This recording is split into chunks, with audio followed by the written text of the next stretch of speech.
नमस्कार, स्वागत है आपका एबीपी न्यूज पर। आपके साथ मैं हूं आदर्श झा। आज किसान आंदोलन का 18वां दिन है। आज राजस्थान के शाहजहांपुर से किसान दिल्ली के लिए कूच कर रहे हैं।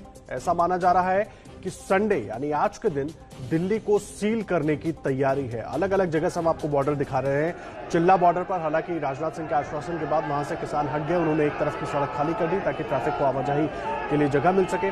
दूसरा सिंगू बॉर्डर की तस्वीरें, जहां पर डटे हुए किसान। शाहजहांपुर बॉर्डर की तस्वीरें, रात से ही किसान वहां पर जुटना शुरू हो गए थे और अब हजारों की संख्या में किसान दिल्ली की तरफ कूच करने को तैयार हैं। रजौकरी बॉर्डर पर पहले ही सुरक्षा व्यवस्था चाक चौबंद की गई है दिल्ली पुलिस की तरफ से। टिकरी बॉर्डर की तस्वीरें भी हम आपको दिखा रहे हैं, वहां पर भी हजारों की संख्या में किसान मौजूद हैं। गाजीपुर बॉर्डर, वहां पर भी किसान पहले से ही डटे हुए हैं। आज संडे के दिन दिल्ली पहुंचने की तैयारी में है किसान। और अब चलते हैं सिंगू बॉर्डर, जहां सुरक्षा बलों की बेहद सख्त डिप्लॉयमेंट है। अजातिका सिंह की रिपोर्ट देखिए। किसान अपनी मांगों को लेकर 17 दिनों से सड़कों पर बैठे हैं और 14 दिसंबर को देशव्यापी आंदोलन का ऐलान कर दिया गया है। लिहाजा सिंगू बॉर्डर की हम तस्वीरें आपको दिखा रहे हैं, जहां पर पुलिस का डिप्लॉयमेंट भी बढ़ता हुआ नजर आ रहा है। सिंगू बॉर्डर जो कि किसान आंदोलन का केंद्र है, लिहाजा यहां पर पुलिस का डिप्लॉयमेंट बाकी जगहों से कहीं ज्यादा है। लेकिन फिलहाल आप देखेंगे जो पुलिस के डिप्लॉयमेंट है उसमें भी तेजी नजर आ रही है, ज्यादा यहां पर डिप्लॉयमेंट नजर आ रहा है। इसी के साथ में 32 किसान संगठन जो है वो स्टेज पर बैठकर उनके किसान नेता अनशन करेंगे, जिसका ऐलान भी उन्होंने कर दिया है। किसान जो है अपनी मांगों को लेकर, 3 नए कृषि कानूनों को लेकर 17 दिनों से डटे हुए हैं और उनका कहना है जब तक इन बिलों को रद्द नहीं किया जाएगा वो इसी तरह से सिंगू बॉर्डर पर डटे रहेंगे, बने रहेंगे। लेकिन अब तक सरकार की तरफ से कोई और निष्कर्ष निकल कर नहीं आया है। लिहाजा सिंगू बॉर्डर का जो बड़ा हिस्सा है वो फिलहाल किसान आंदोलन में ही शरीक है और वहां पर किसान बड़ी संख्या में बैठे हुए हैं। जिस तरह से सर्दी भी बढ़ती जा रही है, किसानों की मुश्किल भी बढ़ती हुई नजर आ रही है, लेकिन फिर भी किसानों का कहना है कि वो अपनी मांगों को लेकर लंबे समय तक बने रह सकते हैं और आंदोलन बेहद लंबा चल सकता है। महिलाओं से भी आंदोलन में जुड़ने की अपील की गई है और उन्हें आश्वासन दिया गया है कि सभी तरह की सुविधाएं जो है वो मुहैया कराई जाएंगी। कल निर्णय क्या आता है उसके आधार पर ये फैसला लिया जाएगा कि आखिर किसान आंदोलन फिलहाल यहां पर धीमा पड़ता है या फिर सिंगू बॉर्डर पर किसान आंदोलन में और भी ज्यादा रफ्तार आ जाती है। कैमरा पर्सन निखिल रस्तोगी के साथ अजातिका सिंह, एबीपी न्यूज, दिल्ली। किसानों की धमकी के मद्देनजर दिल्ली से सटे मानेसर बॉर्डर पर भी सुरक्षा के पुख्ता इंतजाम किए गए। आपको दिखाते हैं संवाददाता जैनेंद्र की रिपोर्ट। पंजाब, हरियाणा और पश्चिमी उत्तर प्रदेश के बाद अब राजस्थान के किसान दिल्ली कूच करने वाले हैं।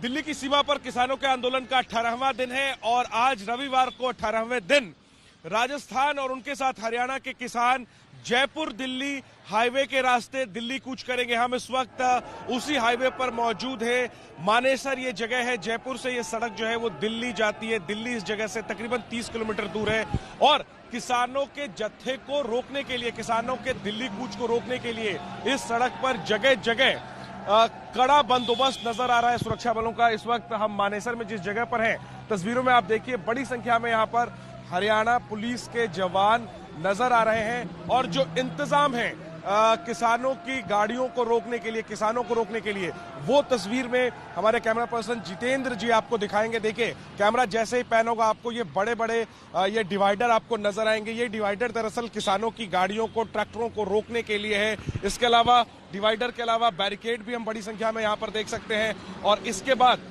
आपको हम दिखाते हैं कि कई सारी डंपर जो है वो खड़ी नजर आ रही है और सारे जो डंपर हैं उसमें मिट्टी भरी हुई है। तो कुछ इस तरीके का इंतजाम मानेसर में, गुरुग्राम से जब आप आगे निकलेंगे कुछ किलोमीटर, तकरीबन 10 किलोमीटर आगे, तो मानेसर जगह है।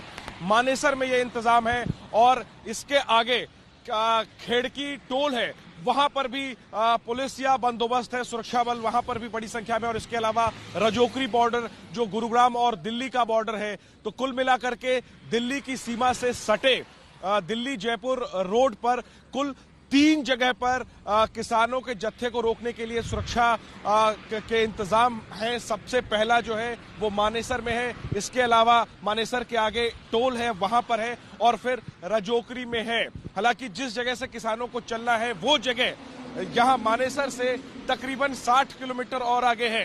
देखना यही है कि क्या जिस तरह से पंजाब और हरियाणा के तमाम रास्तों से होते हुए किसान दिल्ली की सीमा तक पहुंच गए थे, पिछले 18 दिनों से जमा है, क्या राजस्थान के किसान, जिनके साथ हरियाणा के किसान भी शामिल होंगे, क्या वो भी तमाम सुरक्षा के इंतजामों को पार करते हुए दिल्ली तक पहुंच पाएंगे या नहीं। लेकिन इस किसानों के इस दिल्ली कूच को लेकर के सुरक्षा के इंतजाम है और जाहिर सी बात है जब किसानों का जत्था दिल्ली के नजदीक पहुंचेगा तो ट्रैफिक की समस्या भी आज इस सड़क पर यानी जयपुर दिल्ली हाईवे पर हो सकती है।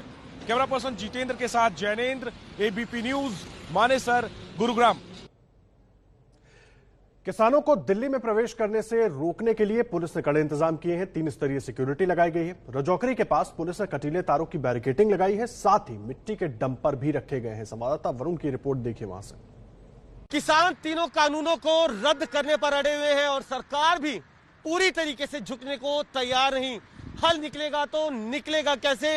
किसानों ने जयपुर दिल्ली हाईवे को आज बंद करने का फैसला किया है, उसको लेकर पुलिस ने भी अपनी तैयारियां पूरी कर ली है। इस वक्त हम दिल्ली और गुड़गांव के बीच रजौकरी पर खड़े हैं। आपको बता दें ये तीसरी लेयर सिक्योरिटी है जो कि हरियाणा पुलिस की तरफ से की गई है। इससे पहले मानेसर को अगर पार कर किसान आगे बढ़ते हैं तो खेड़की टोल पर, और खेड़की के बाद ये तीसरी लेयर है रजौकरी की।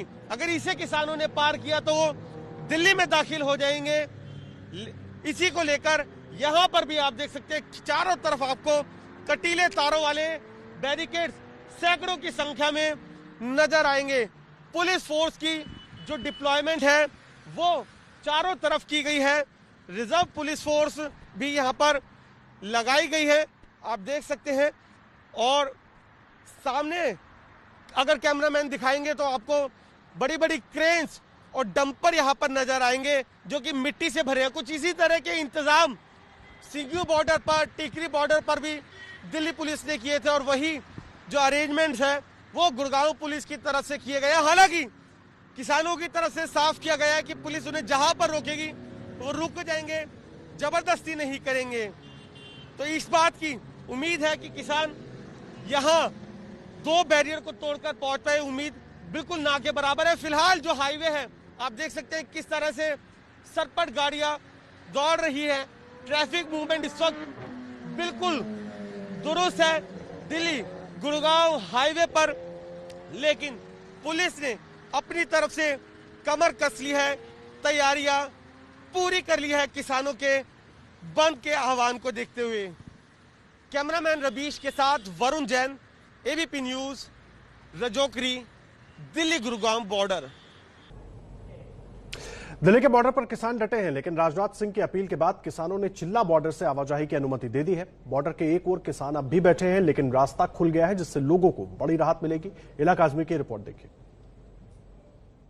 लगातार 18 दिनों से किसानों का आंदोलन अलग अलग बॉर्डर्स पर जारी है। नए कृषि कानून के विरोध में लगातार किसान डटे हुए हैं। मैं इस समय मौजूद हूं चिल्ला बॉर्डर पर, जहां पर किसान यूनियन भानु लगातार प्रदर्शन कर रहा है कृषि कानून के खिलाफ, और जो रास्ता है उसका हाल हम तस्वीरों के जरिए समझाने की कोशिश करेंगे। दरअसल कल रात को ये जो रास्ता है वो आधा खोल दिया गया है।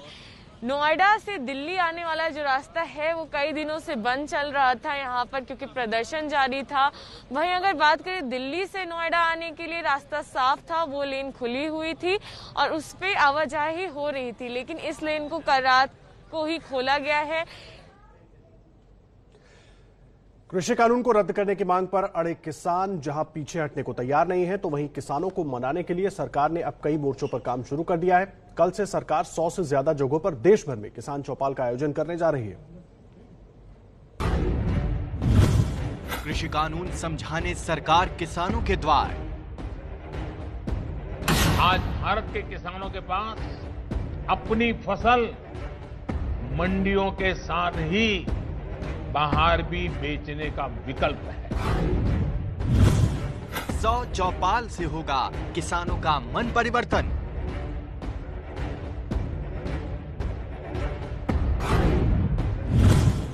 सरकार की चौपाल से होगा आंदोलन का अंत। एक तरफ किसान आंदोलन तेज हो रहा है तो दूसरी ओर सरकार की कोशिशें भी रफ्तार पकड़ती जा रही हैं। सरकार दो मोर्चों पर किसान आंदोलन की चुनौतियों से निपटने में लगी है। पहला, किसानों को कानून के फायदे समझाने में, दूसरा, किसान आंदोलन के पीछे राजनीतिक मंशा बताने में। वैसे तो किसानों के बीच चौपाल 14 दिसंबर से शुरू होनी थी, लेकिन बिहार में एक दिन पहले ही इसकी झलक मिल जाएगी। आज दोपहर 12:30 बजे बख्तियारपुर में केंद्रीय मंत्री रविशंकर प्रसाद और प्रदेश बीजेपी अध्यक्ष संजय जायसवाल किसान सम्मेलन करेंगे। कुछ दिनों से इस तरह से कुछ लोगों का प्रदर्शन हो रहा, लग रहा है जैसे कि पूरे भारत के किसानों के रिप्रेजेंटेटिव यही हैं। इसलिए भारतीय जनता पार्टी बिहार प्रदेश ने यह तय किया है कि हम इन तीनों बिलों के समर्थन में पूरे बिहार में रैलियां करेंगे। बिहार में कृषि कानून के समर्थन में 38 जिलों में रैली और सम्मेलन का आयोजन किया जाएगा। इसके तहत 243 विधानसभा में चौपाल लगाई जाएंगी। वहीं 14 से 16 तारीख के बीच देश के अलग अलग हिस्सों में 100 से ज्यादा किसान चौपाल लगाई जाएंगी। इन चौपाल के जरिए बीजेपी नेता और मंत्री चाय पर किसानों के साथ चर्चा करेंगे, कृषि कानून का फायदा समझाएंगे। 10 से 14 तारीख के बीच बीजेपी के राष्ट्रीय, राज्य और जिला स्तर के प्रवक्ताओं को ट्रेनिंग दी जा रही है। 11 से 16 तारीख के बीच सोशल मीडिया पर कैंपेन चलाया जा रहा है। 14 से 16 दिसंबर के बीच कोऑपरेटिव और किसान संगठनों को जागरूक करने के लिए अभियान चलाया गया है। कानून के फायदे बताने के साथ साथ सरकार इसके विरोध में राजनीति बताने का कोई भी मौका नहीं छोड़ रही। जो किसान आंदोलन है वो किसानों के हित की बात कम कर रहा है। किसानों के हित के लिए केंद्र सरकार का दरवाजा खुला हुआ है, लेकिन हमें भी नहीं समझ में आ रहा है। मीडिया में ही देखता हूं खालिस्तान का पोस्टर, तो कोई और शर्जील इमाम का जो आप कह रहे हैं, ऐसे ऐसे तो ये भटकाने का है किसानों के नाम पर। मैं समझता हूं अगर ये किसान आंदोलन माओवादी और नक्सल ताकतों से मुक्त हो जाए तो हमारे किसान भाई बहन जरूर समझेंगे कि ये किसान के बिल उनके हित में है, देश हित में है। और अगर उनको फिर भी कोई भ्रम हो, कोई शंका हो, तो हमारे द्वार 24 घंटे खुले हैं चर्चा के लिए। दिल्ली में जो किसान आंदोलन चल रहा है, अब वो किसानों का आंदोलन नहीं रहा है, अब वो पॉलिटिकल एजिटेशन बन गया है और बाकी विरोधी दल, खास करके लेफ्टिस्ट, उन लोगों ने हाईजैक किया है। केंद्रीय मंत्री ही नहीं, खुद पीएम मोदी भी कृषि कानून के बारे में किसानों को समझाने में जुटे हैं। फिक्की की 93वीं सालाना आम बैठक में पीएम ने एक बार फिर कृषि कानून के फायदे गिनवाए। सभी अड़चनें हटाई जा रही हैं। इन दीवारों के हटने के बाद, इन रिफॉर्म्स के बाद किसानों को नए बाजार मिलेंगे, नए विकल्प मिलेंगे, उन्हें टेक्नोलॉजी का ज्यादा लाभ मिलेगा। देश का कोल्ड स्टोरेज इंफ्रास्ट्रक्चर आधुनिक होगा। इन सब से कृषि क्षेत्र में ज्यादा निवेश होगा और इन सब का सबसे ज्यादा फायदा अगर किसी को होने वाला है तो मेरे देश के किसान को होने वाला है। सरकार अपने कानून के फायदे गिना रही है और आंदोलनकारी किसान इसे वापस लेने पर अड़े हैं। ऐसे में कृषि मंत्री नरेंद्र तोमर के सामने कल हरियाणा के 29 किसानों का संगठन उम्मीद की किरण बनकर आया है और कानून का समर्थन किया। बहुत सारे किसान यूनियन के नेतागण और प्रगतिशील किसान मुझे मिलने के लिए आए। उन्होंने एक ज्ञापन देकर अपने हस्ताक्षर युक्त जो नए कानून आए उनका समर्थन किया और उन्होंने अपने अनुभव बताए कि किस प्रकार से नए कानूनों का फ़ायदा किसानों को मिल रहा है और मिलना प्रारंभ हो गया है और वो इन कानूनों का समर्थन करते हैं। लेकिन सरकार के लिए राह इतनी आसान नहीं है क्योंकि विपक्ष लगातार हमलावर है। पंजाब हरियाणा के किसान है, आप जाकर देखिए, ये आंदोलन को बदनाम करने की साजिश है। ये हमेशा होती है। सरकार उस आंदोलन में अब तक फूट नहीं कर सके, उसमें स्प्लिट नहीं कर सकी। क्या है उसमें? कभी उनको खालिस्तानी कहेंगे, कभी पाकिस्तानी कहेंगे, कभी और कुछ कहेंगे। वो किसान है और उनको पूरा देश का समर्थन है। कहना चाहना सारे पंजाबियों तो देशवासियों ਨੂੰ ਪੰਜਾਬ ਵਿੱਚ ਅਮਨ ਸ਼ਾਂਤੀ ਰੱਖਣ ਵਾਸਤੇ, ਪੰਜਾਬ ਵਿੱਚ ਭਾਈਚਾਰੇ ਸਾਂਝ ਨੂੰ ਬਰਕਰਾਰ ਰੱਖਣ ਵਾਸਤੇ जो भी कुर्बानी देनी पड़े श्रोमणी अकाली दल करेगा। इस बीच विपक्ष को लामबंद करने में सबसे आगे चल रहे शरद पवार भी एक बार फिर दिल्ली पर आगे की रणनीति बना रहे हैं। दिल्ली में जाने वाला हूँ और बाकी सब पॉलिटिकल पार्टियों के साथ बातचीत करने वाला हूँ और कुछ कलेक्टिव थिंकिंग हो सकता है तो देखेंगे। इन सब के बीच वक्त तेजी से सरकता जा रहा है। कल एक बार फिर पूरे देश में किसान आंदोलन की तैयारी है। टीकरी बॉर्डर में मौजूद है जहां पर किसान आंदोलन जारी है और आप यहां देख सकते हैं सामने इस समय आपको जो सफेद टेंट नजर आ रहा है, ये अब से कुछ घंटे पहले तक नहीं था। यहां केवल एक मंच था जो खुला हुआ था, लेकिन अब उसे कवर किया जा रहा है। इसकी एक बड़ी वजह आज से बढ़ी हुई सर्दी भी मानी जा रही है। दूसरा कारण यह भी हो सकता है कि अभी तक पुलिस बैरिकेड से इस तरफ जो सुरक्षा बल जवान हैं या अन्य जो लोग हैं, मंच पर जो गतिविधि सीधे तौर पर चलती थी उसको लोग बाग देखते थे।